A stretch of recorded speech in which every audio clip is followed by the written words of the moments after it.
bersamamu. Dan bersama aku juga. Inilah Injil Yesus Kristus menurut Matius.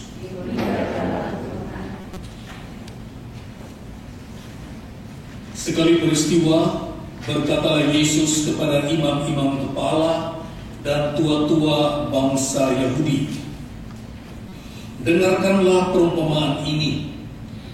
Ada seorang tuan tanah membuka kebun anggur dan membuat pagar sekelilingnya. Ia menggali lubang tempat memeras anggur dan mendirikan menara jaga di dalam kebun itu. Kemudian ia menyewakan kebun itu kepada penggarap-penggarap, lalu berangkat ke negeri yang lain. Ketika hampir tiba musim petik, ia menyuruh hamba-hambanya kepada penggarap-penggarap itu untuk menerima hasil yang menjadi bagiannya. Tetapi para penggarap menangkap hamba-hamba itu, yang seorang mereka pukuli, yang lain mereka bunuh, dan yang lain lagi mereka lempari dengan batu. Kemudian tuan itu menyuruh pula hamba-hamba yang lain, lebih banyak daripada yang semula. Tetapi mereka pun diperlakukan sama seperti kawan-kawan mereka. Akhirnya tuan itu menyuruh anaknya kepada mereka. Katanya, 'Anakku akan mereka segan.' Tetapi ketika para penggarap melihat anaknya itu, mereka berkata seorang kepada yang lain, 'Inilah ahli warisnya, mari kita bunuh dia, supaya warisannya menjadi milik kita.' Mereka menangkap dia dan melemparkannya keluar kebun anggur itu, lalu membunuhnya. Apabila tuan kebun anggur itu datang, apakah yang akan dilakukannya terhadap penggarap-penggarap itu?" Kata imam-imam kepala dan tua-tua bangsa Yahudi kepada Yesus, "Ia akan membinasakan orang-orang jahat itu, dan kebun anggur itu dia akan sewakan kepada penggarap-penggarap lain, yang akan menyerahkan hasil kepadanya pada waktunya." Kata Yesus kepada mereka, "Belum pernahkah kamu baca dalam kitab suci, batu yang dibuang oleh tukang-tukang bangunan telah menjadi batu penjuru? Hal itu terjadi dari pihak Tuhan, suatu perbuatan ajaib di mata kita. Sebab itu, aku berkata kepadamu, kerajaan Allah akan diambil dari kamu dan akan diberikan kepada suatu bangsa yang akan menghasilkan buah kerajaan itu." Demikianlah Injil Tuhan. Terpujilah Kristus.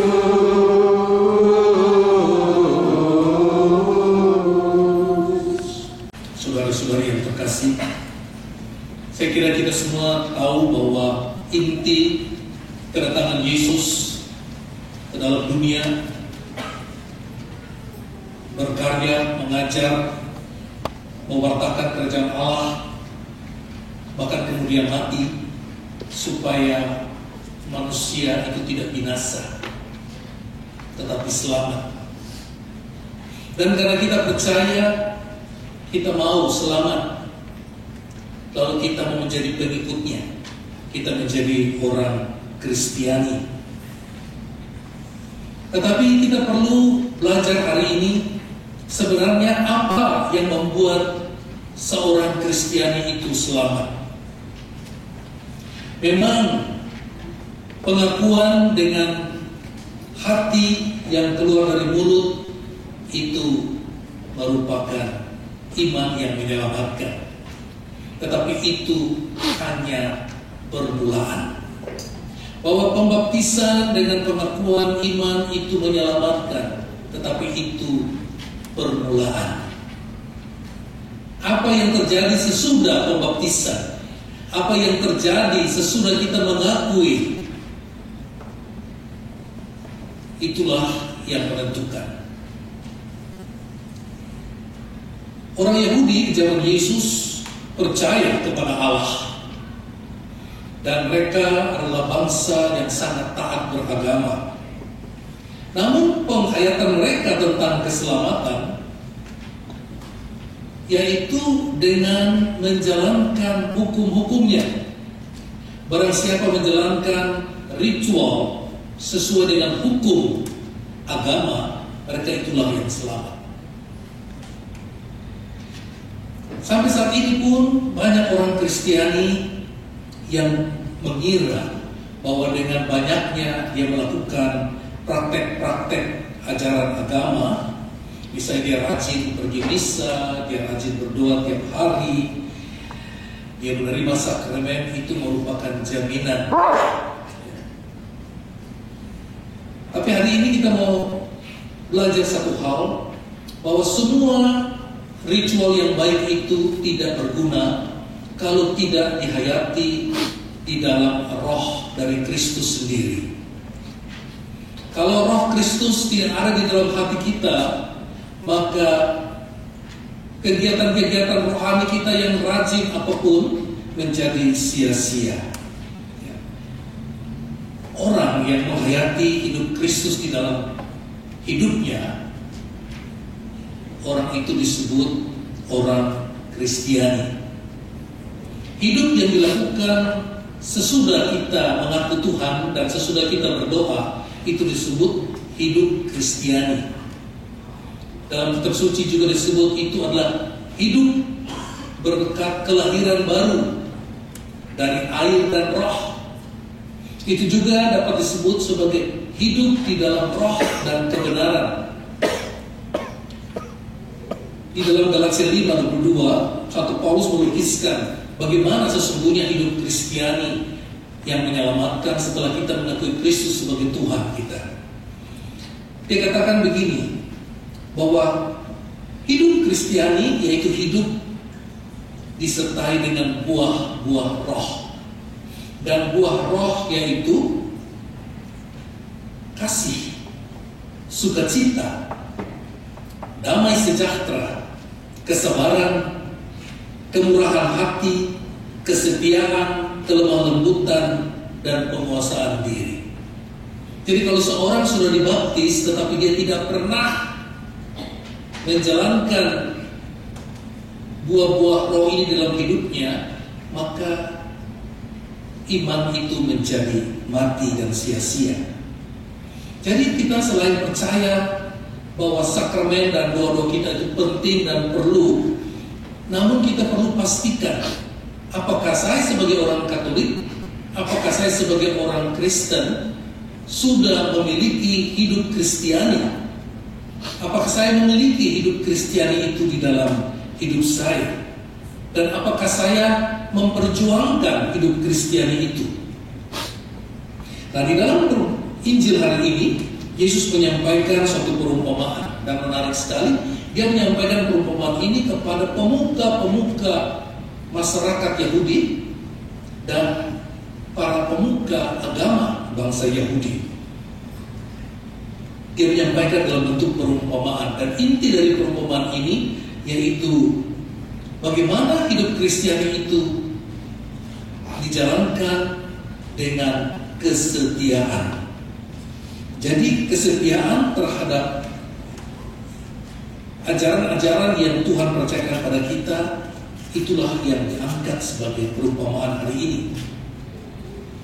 Yesus mengajarkan dalam perumpamaan ini tentang Allah sebagai penyelenggara kehidupan, dan dia mempercayakan hidup ini kepada manusia. Dan Allah itu digambarkan sebagai tuan tanah yang membuka kebun anggur. Dan ketika dia membuka kebun anggur, dia tidak langsung mengundang pekerja, tetapi lebih dahulu dia siapkan dulu. Dia membuat pagar keliling, dia membuat lubang tempat pemerahan anggur, dia mendirikan menara jaga supaya tidak ada pencuri yang masuk. Baru kemudian dia mengundang penggarap-penggarap untuk melakukan. Dan kemudian dia pergi Dia pergi ke negeri yang lain, bukan dia hanya pulang, tapi dia pergi ke negeri yang lain. Di dalam bacaan hari ini, kebun anggur itu adalah kehidupan Kristiani yang ditawarkan pada kita supaya kita bisa selamat. Penggarap-penggarap itu adalah kita. Jadi setelah Tuhan mempersiapkan segala sesuatu supaya kita bisa mulai menjalankan hidup Kristiani, maka kita pun masuk. Dan kita diumpamakan sebagai pekerja-pekerja. Allah menyediakan bagi kita gereja. Allah menyediakan bagi kita firman-Nya. Allah menyediakan bagi kita aturan-aturan yang baik. Dan kita diminta untuk belajar dan menjalankannya. Dia juga memberikan hidup ini pada kita bukan supaya menjadi milik kita, tetapi sangat bagus dia ingatkan kita bahwa hidup yang ada pada diri kita ini, pada diri Anda dan saya, itu adalah hidup yang dipercayakan, bukan kepunyaan Anda. Itu kepunyaan Allah, tetapi dia percayakan. Dia percayakan sedemikian rupa berdasarkan trust. Karena itu digambarkan setelah Tuhan itu memberikan kepada para penggarap, dia tidak menunggui, tetapi dia pergi ke negeri yang lain. Dia lepaskan, dia percayakan. Demikian juga hidup ini, gereja ini dipercayakan kepada kita untuk kita garap. Supaya apa? Supaya bertumbuh dan menghasilkan buah. Kita diminta untuk merawat, menyuburkannya, dan menjalankan hidup Kristian ini supaya berkembang, supaya bertumbuh, dan supaya berbuah. Sebab buah dari satu kehidupan itu menunjukkan bahwa kehidupan itu berjalan dengan baik. Dan Allah percaya bahwa kita akan melakukan semuanya itu dengan baik. Maka dia meninggalkan kita. Dia pergi, dia tidak seperti polisi yang tunggu. Begitu salah langsung ditegur, tidak. Namun sayang, dalam kenyataan kita sebagai penggarap terbukti sering tidak setia. Kita lupa bahwa hidup ini hanya dipercayakan. Kita mencoba menguasainya sendiri, bahkan kita mau merampas hal itu dari Tuhan. Kita menolak semua aturan dan peringatan-peringatan. Tapi Tuhan membuktikan dia sabar sekali. Bagaimana dia buktikan kesabaran? Dia mengutus orang-orang atau peristiwa-peristiwa yang bisa menjadi pengingat, reminder, supaya kita kembali pada kontrak yang semula. Tetapi kenyataan banyak di antara kita yang berontak. Bahkan kita memusuhi para reminder itu dengan rupa-rupa alasan. Dalam perjanjian lama, Allah berulang kali mengutus nabi demi nabi.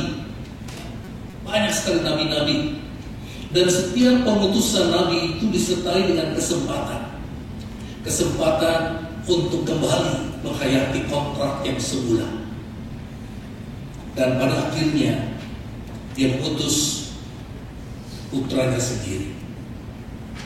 Tetapi di dalam sejarah kita lihat Yesus pun ditolak. Bahkan dia ditangkap, kemudian dia dibunuh. Saudara sekalian yang terkasih, perumpamaan ini dibentangkan bagi kita supaya kita tidak mengulangi sejarah yang bodoh dari para pemuka bangsa Yahudi zaman itu. Bagaimana? Apa yang menjadi kesalahan pokok para pemuka agama bangsa Yahudi zaman dulu? Yaitu mereka tidak mau belajar lagi.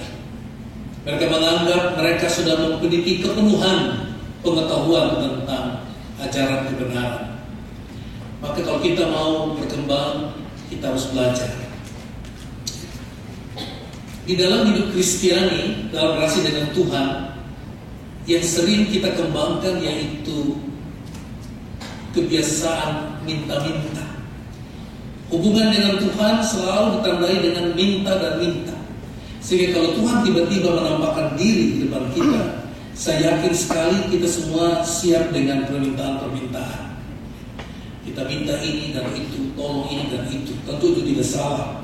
Tapi kita jangan lupa bahwa ada hal yang lebih penting. Bahwa untuk mengembangkan hidup Kristiani, kita perlu belajar. Kita perlu belajar bagaimana hidup secara Kristiani.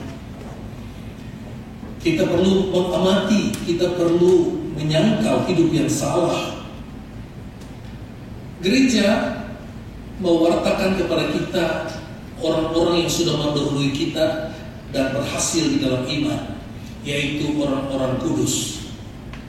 Orang-orang kudus yang diberikan kepada kita pertama-tama bukan supaya kita bisa minta-minta terus kepada Dia atau melalui mereka, tetapi gereja memberikan orang-orang kudus pada kita supaya kita belajar dari mereka, supaya kita meneladan hidup mereka, supaya kita bisa mencontoh, kita melihat bagaimana perjuangan untuk menjadi seorang Kristiani yang setia. Maka kalau kita perhatikan doa Bapa Kami, doa yang diajarkan Kristus pada kita, doa itu 80% berpusat kepada Allah, bukan kepada diri kita. Bapa Kami yang ada di surga, dimuliakanlah namamu, bukan dimuliakanlah nama Tuhan. Datanglah kerajaanmu, jadilah kehendakmu di atas bumi seperti di dalam surga. Baru kemudian kita minta, berikanlah pada kami rezeki pada hari ini. Ampunilah kesalahan kami seperti kami mengampuni yang bersalah pada kami. Jangan masukkan kami dalam pencobaan, tapi bebaskan kami dari yang jahat. Itu pun permintaan kepada diri bukan untuk kesenangan diri, tetapi untuk keselamatan. Kita lihat pusat pada Allah dan pusat kepada keselamatan kita. Maka kalau kita berdoa, doa Kristiani yang benar adalah doa berpusat kepada Allah dan berpusat pada keselamatan kita. Maka diajarkan ada 4 unsur dalam doa Kristiani, yaitu dalam satu kata disebut acts, singkatan dari 4 huruf A, C, T, dan S. A yaitu adoration. Kalau kita berdoa, kita harus mengutamakan, mau menghormati dan menyembah Allah yang baik dari kita. Adoration. Yang kedua yaitu C, contrition, yaitu datang kepada Dia dengan hati yang menyesal, hati yang sadar bahwa kita tidak setia dan kita mohon ampun. T yaitu thanksgiving, terima kasih, yaitu kita bersyukur atas berkat-berkat yang kita terima, yang sudah kita nikmati. Dan terakhir yaitu S atau supplication, atau permohonan, kita membawa diri kita disertai dengan kebutuhan-kebutuhan kita, tapi juga orang-orang lain disertai dengan kebutuhan-kebutuhannya. Namun ketika kita menyampaikan kebutuhan kita selalu ingat, yang kita minta ini selalu baik untuk keselamatan kita. Sehingga ada satu formula doa dari seorang kudus yang mengatakan, kalau kita berdoa kepada Allah, hendaklah kita berdoa dengan sepenuh hati, dengan sungguh-sungguh, seakan-akan segala sesuatu itu tergantung dari Allah. Tapi ketika kita berusahalah sepenuh-sepenuhnya, seakan-akan segala sesuatu keberhasilan tergantung dari diri kita. Kita lihat dua sisi ini. Kita berdoa 100% kepada Allah, tapi juga kita berusaha 100% dari sisi kita yang harus bertanggung jawab pada hidup ini. Dalam nama Bapa dan Putra dan Roh Kudus.